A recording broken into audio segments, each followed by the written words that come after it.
Do you need to get online? Do you need to collaborate with your work colleagues? Do you need to attend meetings or training sessions? Do your children need to be able to get online to access school materials or to attend other activities? Do you need to be able to communicate with other businesses? Would you like to stay in contact with your family and friends? In this current situation we're in, it's really important that we stay connected and that we are not isolated, especially in this time right now. I'd like to show you in this short video how you can stay connected, how you can stay online using a product called Zoom. My name's Angie King from Getting IT Together, and in the video we're going to be looking at three things. How do you actually access or download Zoom? How do you access someone else's meeting? And lastly, what are the controls and what functionality do you have within Zoom itself? Zoom is an online video conferencing program. That means it allows you to be able to see people and speak to people in real time. It allows you to be able to stay connected in real time. Let me show you how easy it is to use it. Zoom is a free application and it can be downloaded onto a PC, a laptop, a tablet, an iPad, a smartphone. As long as you have a camera and a microphone, you can use Zoom. Let's pop over, I'll share my screen and I'll show you how easy it is to do it. So first of all, you'll notice I'm within Chrome and I have Google open. So in the Google search bar at the top of the screen, the top left-hand side, I'm going to type in the URL to access Zoom, and that is zoom.us. Now from here, I just press enter, and you'll notice that it opens up Zoom.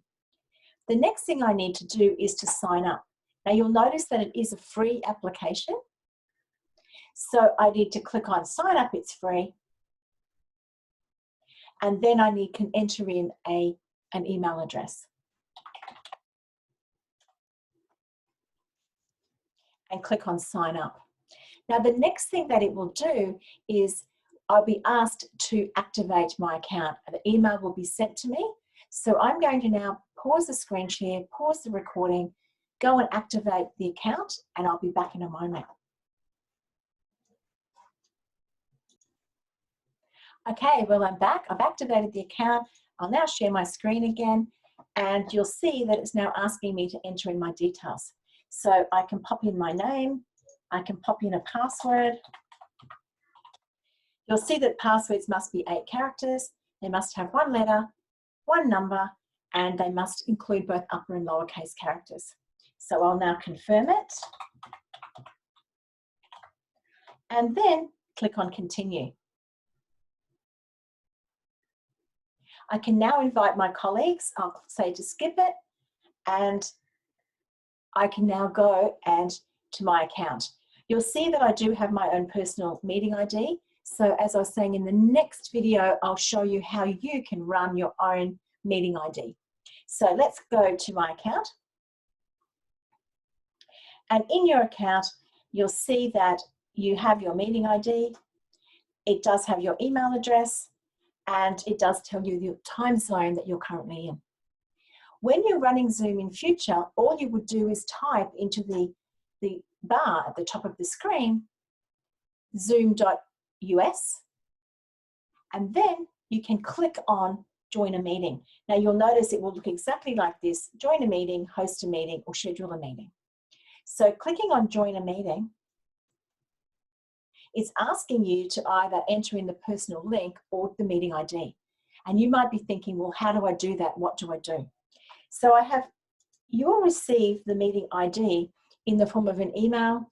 It might be that you have received it in instant messaging on the computer. It could be a text message. You can receive it in a variety of methods, but this is the entire invitation that Zoom actually creates. And you'll notice 2 things. One is it has the entire URL. So within an email, that would be hyperlinked. So you could click it and it would automatically go to that meeting. Or if we opened up Zoom ourselves and clicked on join a meeting, you'll notice that it comes up and we can enter in the meeting ID. Now, I'm not going to do that because I'm currently in Zoom already. Once you are in Zoom, then what we need to do is we would then have a look at the controls. So I've got a screenshot of the controls that you would see within Zoom. The first part is on the left-hand side that you can mute the screen. So muting means that nobody else can hear you. So if you're in a situation where noises are happening in the background and you don't want others to know about that in a meeting, then you need to mute yourself.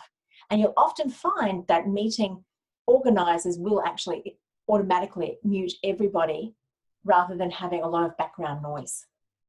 The next part is the stop video. So if while you're in the meeting, if something is happening and you don't want others to see, then what you can do is click on stop video and it will stop that video from recording.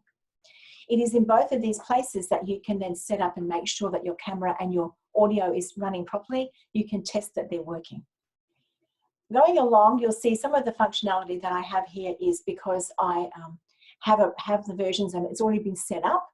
But for now, the other one that you really need to know about, or two of them actually, are sharing the screen. So depending on what you're doing in a work situation, you may need to share your screen so others that you're collaborating with can see what you've been doing. And lastly, the other option is the chat.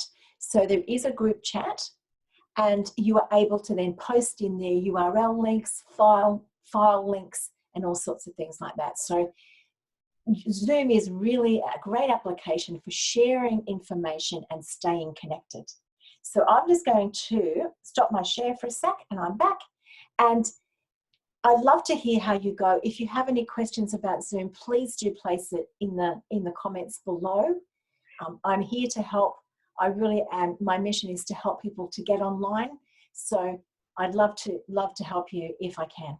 So have the most amazing and abundant day. And I'll talk to you again in video number 2 shortly. Bye.